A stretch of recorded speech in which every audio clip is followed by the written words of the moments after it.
Scene 1. Humiliation in the hallway. Before we start, if you enjoy meaningful stories like this, make sure to subscribe to the channel. Your support helps us bring you more inspiring content every day. Now, let's get into the story. Ava Rodriguez gripped the mop handle, her fingers aching.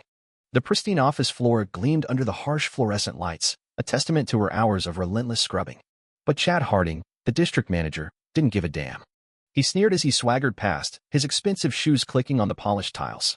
Without warning, he stopped, picked up a half-empty water cooler cup, and deliberately poured it all over the freshly cleaned floor, and, worse, all over Ava.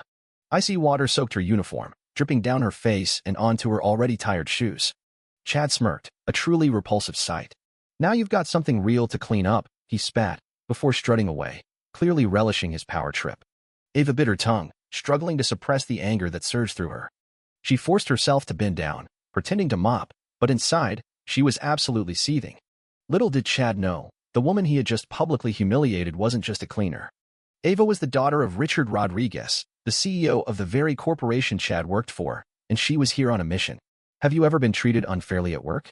Stick around to see how Ava gets her revenge. Scene 2. A father's concern. Richard Rodriguez wasn't one to take it easy, even after his doctor practically screamed at him that the heart attack 6 months ago was a serious wake-up call. Sitting across from his daughter, Ava, at the dinner table, he looked older, more weary. The lines etched on his face seemed deeper now. His voice was steady, but with an undeniable tinge of fatigue. "Ava, I need to know what's really going on at the company. I've been hearing whispers, people being mistreated, corruption. Things that don't show up in the quarterly reports." Ava frowned, pushing her food around her plate. She'd seen those reports. Everything looked rosy, picture-perfect, on paper. But Richard wasn't buying it, and neither was she. "I started this company with absolutely nothing," he continued, his gaze intense. "I need to know that it's still the kind of place I wanted it to be. A place built on respect, fairness, opportunity for everyone." That's when he made the suggestion that left Ava stunned, almost speechless. "Go undercover," he said, his eyes searching hers. "Not as an executive, not as my daughter, but as a cleaner. One of the invisible people. The ones no one really notices. See for yourself how things really work. See how the rank and file are truly treated." Ava hesitated, the implications of what he was asking sinking in. It was a bold move, a huge risk. But she also knew her father was serious. She took a deep breath, then nodded decisively. "If this is what it takes to prove I'm ready to lead, I'll do it. Besides," she added, a determined glint in her eye, "I need to know the truth just as much as you do." Scene 3. The Invisible Woman. Ava's hands were perpetually rough and sore, her back ached constantly, and the scent of industrial-strength cleaning supplies clung to her clothes, no matter how many times she washed them. Pushing a heavy cleaning cart down the seemingly endless empty hallways late at night, she felt utterly invisible.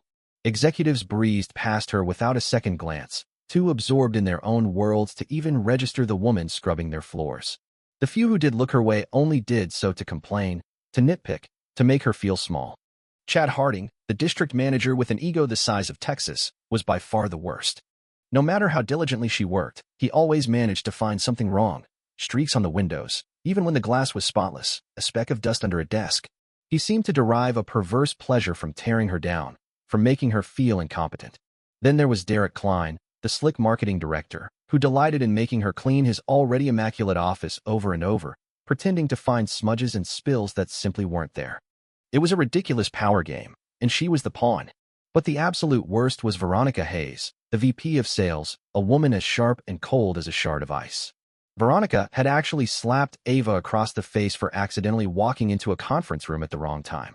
The stinging humiliation of that slap hurt far less than the chilling realization that no one in the room had spoken up for her, had defended her. They simply looked away, afraid to cross Veronica.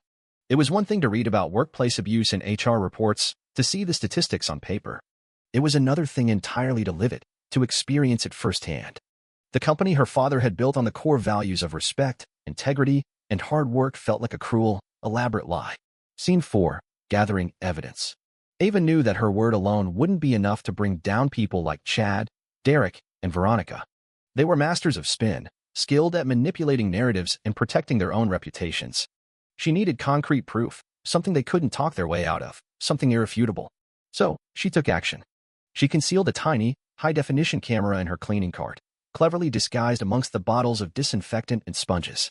And she kept a voice recorder tucked away in her pocket, subtly hitting record every time she stepped into an office or encountered one of her tormentors.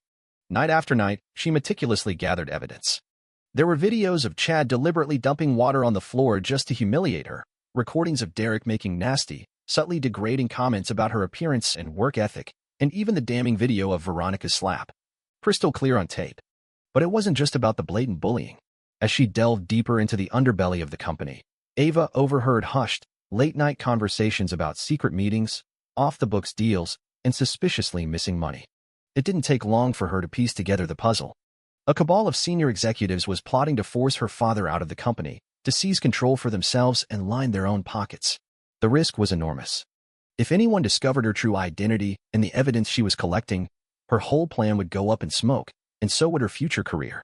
But Ava wasn't about to let that stop her. Her father had poured his heart and soul into building this company from nothing, and she wasn't going to stand by and watch a bunch of backstabbing executives steal it from him. Scene 5. The Boardroom Showdown. The boardroom was packed, the air thick with tension. Richard Rodriguez sat at the head of the table, looking pale but resolute. Around him sat the board members, their faces a mixture of concern and suspicion. Chad, Derek, and Veronica sat together, exuding an air of false confidence. Ava, still in her cleaner's uniform, quietly pushed her cleaning cart into the room, keeping her head down, trying to remain as inconspicuous as possible. Chad glared at her, his face flushed with anger. "This is a private meeting," he snapped. "Get out." But instead of meekly retreating, Ava straightened her shoulders, took a deep breath, and began her transformation. She pulled off the cheap headscarf she had been wearing to hide her hair, revealing a sleek, professional bob. Then, she removed her plain, oversized glasses and replaced them with the designer frames she usually wore. The room went utterly silent. Recognition dawned on the faces of the executives who hadn't even looked at her twice for weeks. Their mouths gaped open in stunned disbelief. Before anyone could speak, Ava grabbed a small remote control from her pocket and pressed play. The large screen at the end of the room flickered to life, displaying the damning videos of Chad dumping water on her, Derek's cruel and unnecessary orders, and Veronica's shocking act of violence. Gasps of horror filled the room. Then came the audio recordings, their voices clear and undeniable as they discussed their plan to push Richard out of the company and seize control. Chad went pale, Derek stammered incoherently, and Veronica looked as though she were about to faint. Richard stood up, his face hard and unreadable. "You're all fired," he said, his voice cold and devoid of emotion. No one argued. The board members, still reeling from the shock of what they had just witnessed, quickly voted to support Richard and to install Ava as the new CEO. As security led the disgraced executives out of the room, their careers in ruins, Ava locked eyes with her father. She wasn't just his daughter anymore. She was his successor, the protector of his legacy. Scene 6. A New Beginning. As the new CEO, Ava wasted no time in implementing sweeping changes throughout the company.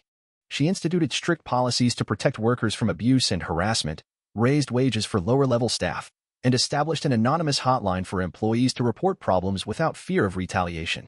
She prioritized creating a positive and supportive work environment, one where every employee felt valued and respected, regardless of their position.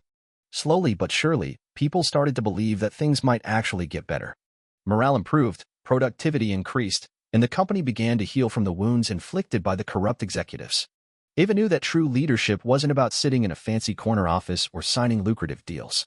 It was about understanding every aspect of the company, from the boardroom to the janitor's closet, and about fighting tirelessly to protect the well-being of every employee. Her undercover mission might have ended, but the real work was just beginning. If you discovered corruption where you work, what would you do? Drop your thoughts in the comments below. And this isn't the end of Ava's story. New enemies are waiting in the shadows, and the fight to truly clean up the company is far from over. Want to see what happens next? Hit that subscribe button and stick around.